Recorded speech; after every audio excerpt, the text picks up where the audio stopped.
Chapter 2. My zombie was a second generation Z, the kind that wasn't supposed to exist. I called her Irma. She was maybe 20, although Z's looked old as hell, and she'd probably died in childbirth. Like all Z's requisitioned for the Banks University Medical School, she'd been discovered by foraging parties and shipped to the Banks. The bodies tended to hold up fairly well as long as you got them in the 9 months it was cold as hell in the northern mainland. They pumped her full of formaldehyde, and now she was mine. Well, I shared her with Abe, my lab partner. When I peeled open Irma after gloving up, I found a note pinned to her liver. I liver you, Caroline. I've always livered you, and I've never known how to say it. Abe. I'd known Abe since we were 7 years old, and his sense of humor had never progressed. Anatomy Z's are pretty well dried out before we 18-year-old would-be scientists and doctors get them on account of how contact with even dead Z saliva and blood can theoretically lead to infection. In reality, you pretty much have to French kiss a Z corpse to risk anything happening to you, but the government, understandably I suppose, was rather keen on not seeing the disease spread through one of the few remaining colonies of the humans left in the Americas. I pulled out the liver and examined it for tumors.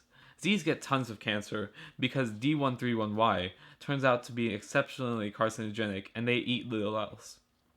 I couldn't find any cancer, but I was pretty bad at spotting tumors. I was pretty bad at anatomy in general, to be honest. I didn't want to be a Z scientist. I wanted to be a regular family doctor. A sore throat and sorry your tummy hurts doctor. Abe wanted to cure the disease, of course. Everyone in our class except me wanted to cure the disease. Me, I quite liked living in the Banks, and I had no interest in taking the world back. But we could drive whenever we wanted, my friend said. In California, it's warm all year. You can take a 6-hour airplane ride and be in Paris, looking at the Eiffel Tower.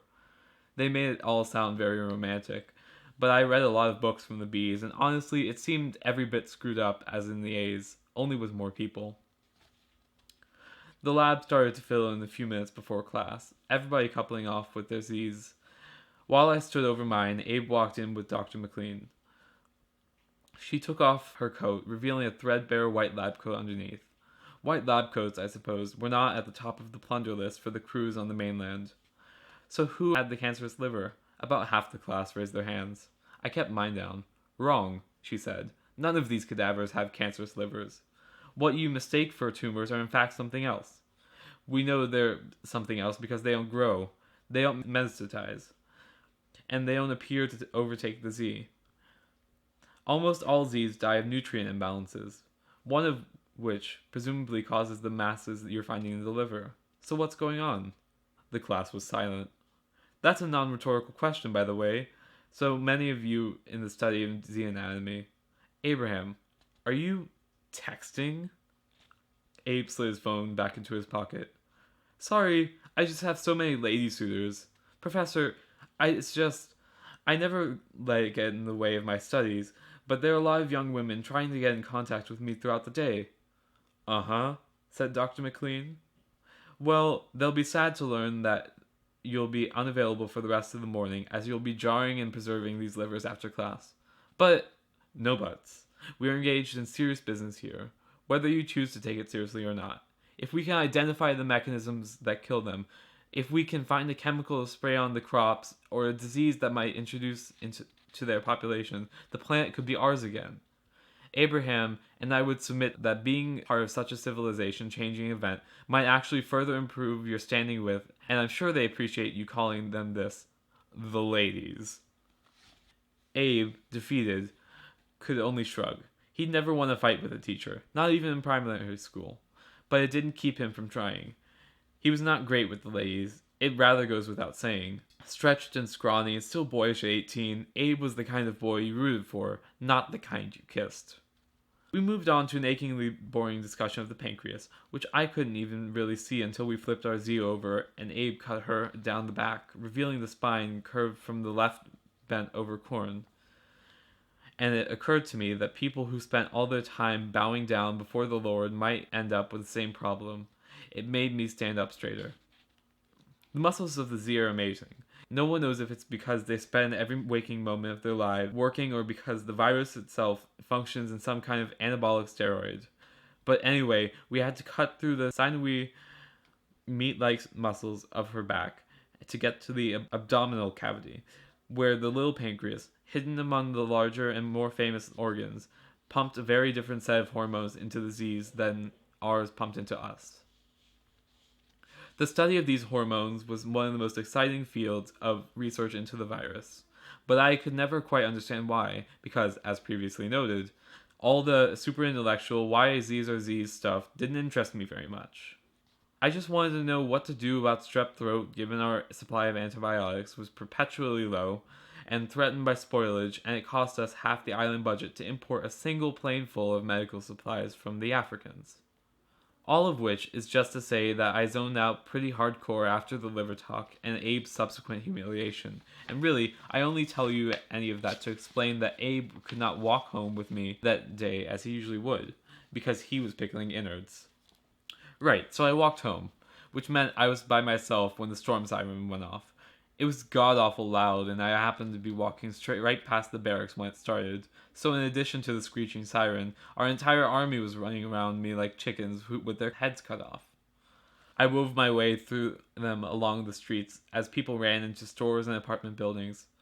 Downtown Banks is built up, not like the pictures of cities from the bees, but still, there are lots of stores and hair salons and plenty of places from the wailing of the sirens.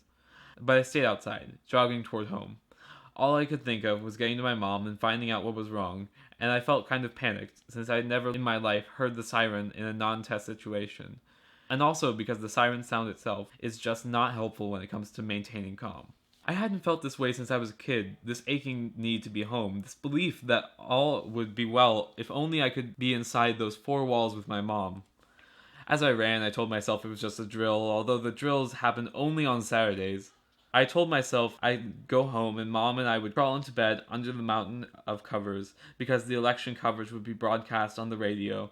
We might even have heat all night instead of 1 hour or two off. I thought of my brother on the mainland, wondering if he felt this way every day. I saw more and more uniforms as I got closer to our building. It was mostly an early immigrant building, nice for IMMI housing, the best building in the neighborhood really in terms of insulation. Not the kind of building where we saw a lot of the service. And I just kept thinking that she was dead, and no way they would sound the siren if there weren't Z's on the banks, and no way would the service be swarming our neighborhood unless... But then I saw my mom from a block and a half away, waving frantically, organizing the service members. Mom wasn't in the service, and she wasn't an elected official, but everyone on the banks knew and trusted her. I could see her shouting, but couldn't hear her over the siren and the din of panic. But I ran straight toward the crowd to her, and as she hugged me, I felt her turning me away from something she didn't want me to see. Unfortunately, I am taller than my mother, so all I had to do was look over her shoulder.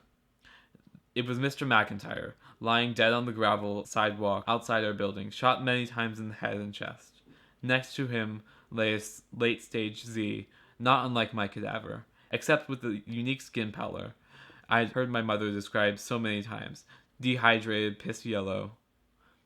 The Z was still kind of twitching, still holding me. Mom shouted, "No one poses a threat to you unless they attempt to attack you. The people in this building are your friends and neighbors, and this appears to be an isolated incident. Let's not get trigger happy." Then she reached out an arm. A mustachioed service member wearing a red coat of an officer handed her a shotgun. "I'm gonna search the building," she told me. "You go stay with Abe. Everything is fine. We are fine." "Mom, how are we fine if a zombie made it to the banks? How will we ever be fine again?" "Don't call them that," she said. "They're sick people, but they're people. I love you. Go to Abe's now. It's going to be okay." But it wouldn't be okay, of course. For the first time in 25 years, AZ, a live zombie, I don't care if my mom hates that word, that's what they are, had made it to Banks Island. Not only that, he'd bitten Mr. McIntyre, who then had to be executed just as his son had been. It was the first death by gunshot on the Banks for 4 years, since 2 service members fighting over a girl broke into the weapons cache and decided to have an Old West duel that killed one and paralyzed the other. Also, I'd seen my first dead person.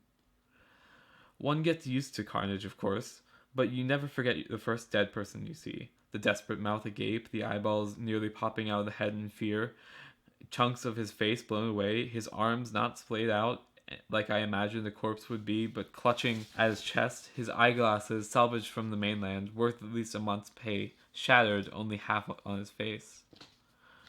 I ran the block to Abe's house and told his mom everything as she made tea. She kept saying that everything would be okay, too, but I could hear the edge in her voice. She texted several times. Abe and his dad, I assume. And they got back at almost the exact same time.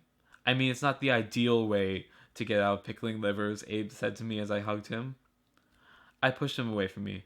Not a time for jokes, I said. I saw him. I saw Mr. McIntyre. I'm sorry, Abe's dad said. I often wondered how he could go on, but he did.